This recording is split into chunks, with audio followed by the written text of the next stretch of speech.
હવે આની અંદર આપણે પાલક છે એનું પણ કટિંગ કરી અને જોશું કે ચોપિંગ કેવું થાય છે.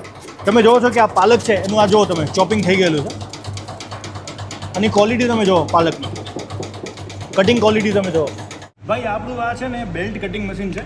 આ બેલ્ટ કટિંગ મશીનની અંદર આપણે ભીંડા રાખ્યા છે. હવે જોઈએ આ ભીંડા કેવી રીતે કટ થાય છે. એ ભીંડા આપણે રાખ્યા છે, ગાઈડથી ભીંડાને ડાયરેક્શન આપે છે. આ જોઈ શકો છો તમે કટર છે, આ ડિસ્ક કટિંગથી તમે જોઈ શકો છો. આ જે ભીંડા છે એકદમ સારી ક્વોલિટીમાં અહીંયા કટ થયેલા છે.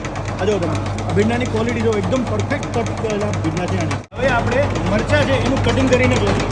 આપણે જો તમે મરચાં અહીંયા કટિંગ થયેલા આવે છે, એકદમ સારી ગુણવત્તામાં આ જે મરચાં છે કટ થયેલા છે. એકદમ તમે એની કટિંગની સાઇઝ જો એકદમ પરફેક્ટ કટ છે. તમારી હોટલ હોય, રેસ્ટોરન્ટ હોય, મોટી ઇન્ડસ્ટ્રી હોય, ફૂડ પ્રોસેસિંગ ઇન્ડસ્ટ્રી હોય, કોઈ પણ તમારી ડિહાઇડ્રેશન કરતા હોય, એ બધા માટે જે કટિંગ મશીન છે, બેલ્ટ કટિંગ મશીન છે, એના માટે સુપિરિયર મશીન છે. અહીંયા આને કટિંગ મશીનને ચાલુ કરવું, બંધ કરવું પણ બહુ જ ઇઝી છે. અને મેન્યુઅલી જે સાઇઝ છે એને પણ વધઘટ કરી શકાય છે. એના માટે સેફ્ટી ગ્રીલ પણ અમે આપેલી છે, જેના લીધે કોઈ પણ વર્કર છે એનો હાથ અંદર ના જતો રહે. અને આપણા જે શાકભાજી છે જેમ કે મરચાં છે, ભીંડા છે, એને અંદર પ્રોપર જાય, પ્રોપર કટિંગ થાય એના માટે અહીંયા ગાઈડ પણ આપેલી છે. આ જે મશીન છે એની કેપેસિટી 300થી લઈને 500 કિલોની કેપેસિટી છે. આ મશીન તમને જોવું હોય, ડેમો તમને કરવો હોય મશીનનો, અને તમને અમારે આ ફેક્ટરી છે એનામાં તમે જોઈ શકો છો કે ખાસા બધા મશીન અમારી પાસે ડેમોમાં લાઈવ તમારી પાસે સ્ટોકમાં આવે છે.